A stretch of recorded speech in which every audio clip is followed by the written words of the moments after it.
The gray sky is ominous. Ominous. But I have peace in my heart. No matter what the surroundings are, there's peace in your heart. Pitter patter, pitter patter. What's for dinner tonight? You have 3 choices. How many? 3. 3.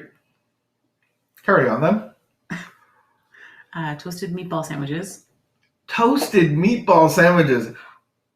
In this house, the Ruby's house, we have never had that. I know. I would say, how long have we been here? 2014? 2004?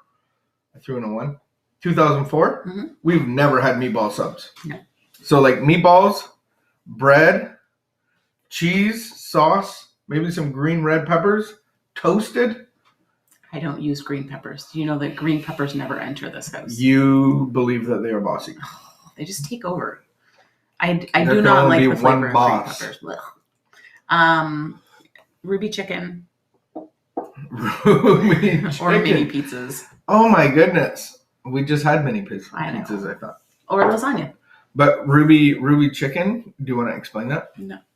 I don't. This isn't a food show. This is not the Food Network. It should be. I think that was my calling. Ruby chicken is very easy, but you have to have the right ingredients. Boneless, skinless? No, bone. No. Bone, thigh bone. Yeah. It doesn't matter. You can have boneless, skinless, but we prefer bone in, skin on. Thigh. Yeah. And let me see if I can get it right. Thigh is just a better meat to use. You put it in a pan in the oven, but before you put it in the oven, you have cranberries, whole cranberries out of the can. Can of you whole have cranberries. Russian salad dressing, Worcestershire sauce, and maybe some onion soup mix. Yes. That's it. And then you have rice, and your basmati rice. Anybody that I've fed it to loves it. And it's Ruby chicken. How did it get its name? Because Nana always made it. We didn't. There is a free recipe for you. I am not a rice fan at very many levels or any levels. I like coconut rice with curry and whatnot. But I grew up in Asia, so I'm rice picky. Uncle Ben should not be doing rice at all. But my secret for rice is 2-to-1 water. Boil your water, put your rice in. No, 2 cups of water for one rice. For one, 2-to-1 ratio. Get up your boil, put your rice in, make sure it's all flattened, and then bring it up to a boil again. Lid, and then to 1. 45 minutes. And then fluff it with a fork. You will have perfect Indonesian rice. That's how they do it. You don't need these fancy steamers and... All right. So now I have to pick out of 3. So what we have now...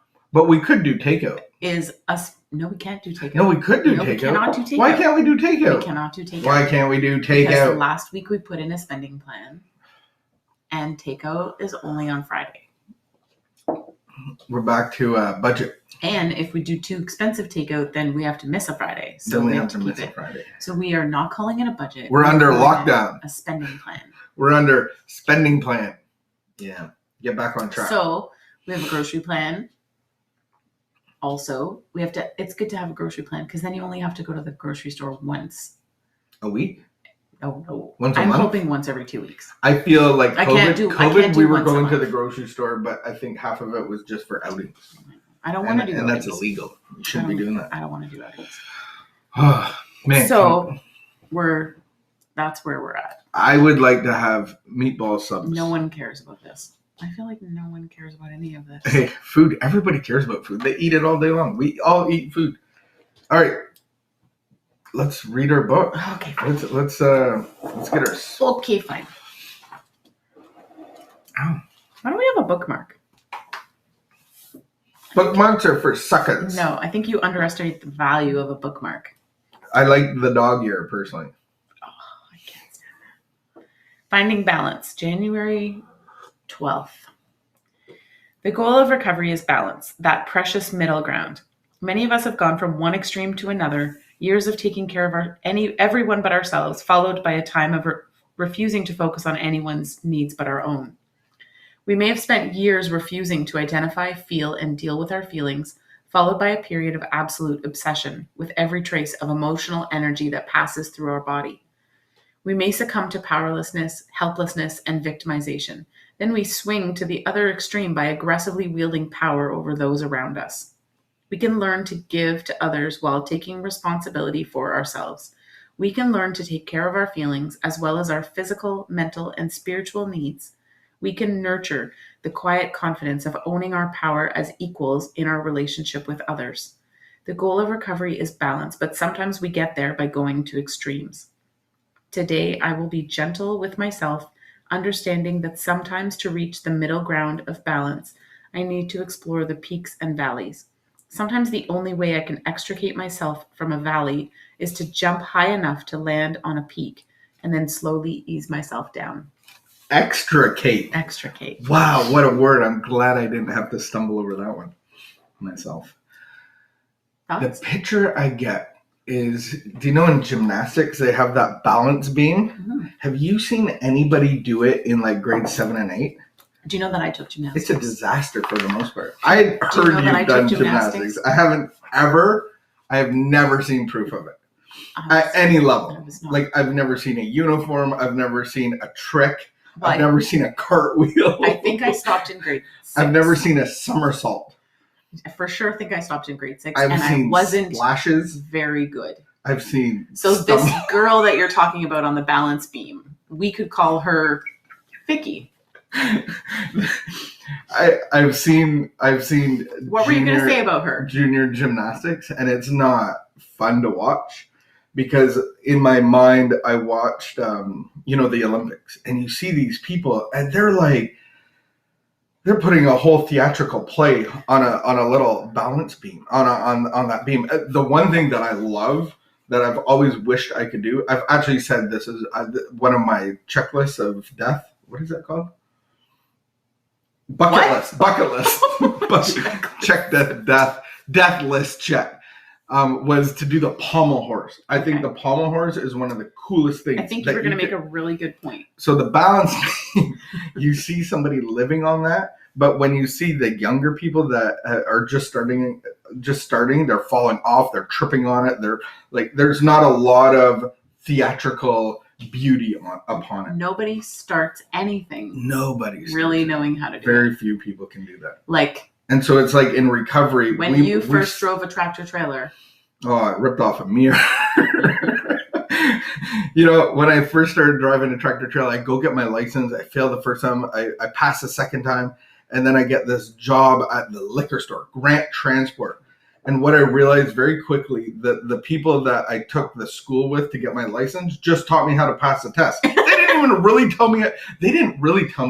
teach me how to drive. It was horrible. The second day, I rip a mirror off the truck going back into the loading dock. And from there on out, I had to unload bottles of booze into liquor stores. It was horrible. The beginning of anything is probably going to be nuts. Out of balance. Like going to rehab, you're out of balance. And I think that's the other thing, that the thought that I had as we were reading this is actually like, none of this is going to happen. It's not just going to happen.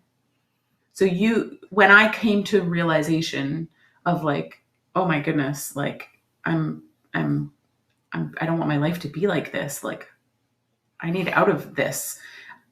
A change of circumstances wasn't just going to do it, because I did know that there was like something that I'm participating in something and I need to learn something different. So I actually had to engage and I actually had to learn. And so I actually had to like work hard.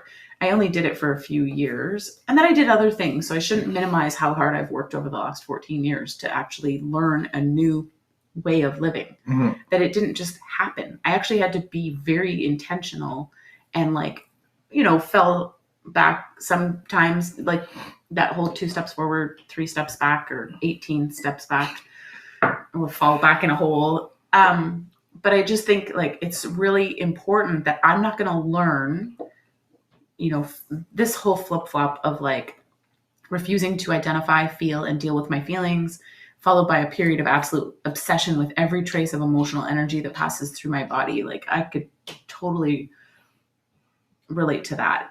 And then I think at the beginning, of realizing like, okay, this is out of balance in my life and I need to do something different. Yeah, we swing way to the other side. But then I have to like continue. I have to keep going. And like, just because I might swing back to the other side again doesn't mean that I give up. True. So in early recovery, I can't stand it when people say this is a selfish program.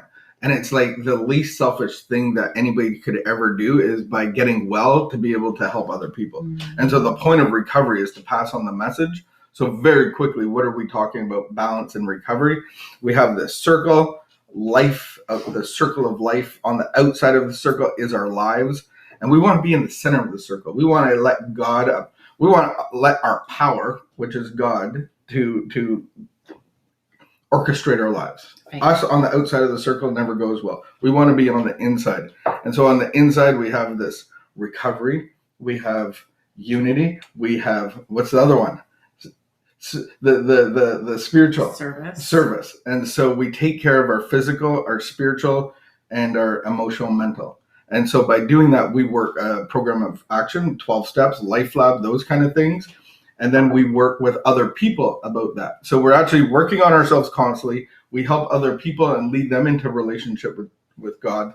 And then we go to meetings as well. We go to these meetings to be a part of a fellowship, but look for newcomers to be able to help. And I think it's really not a selfish program, because as soon as I start working on myself, the people around me are affected in a positive way. Greatly affected. Oh my goodness. Greatly affected. We're so affected that we can pick 3 different choices for dinner tonight. That's how greatly affected we are. But it did take me 6 months of lounging around this house before you almost got kicked out to find some kind of balance, like to start to want to even find some kind of balance. Even understand. Like I really did want to be selfish for the first 6 months of being off work. Like I really did. I think I needed it. I feel like I had my higher power's permission to do that. I was selfish for 15 years of drinking. Yes, yeah. I know. All right, balance.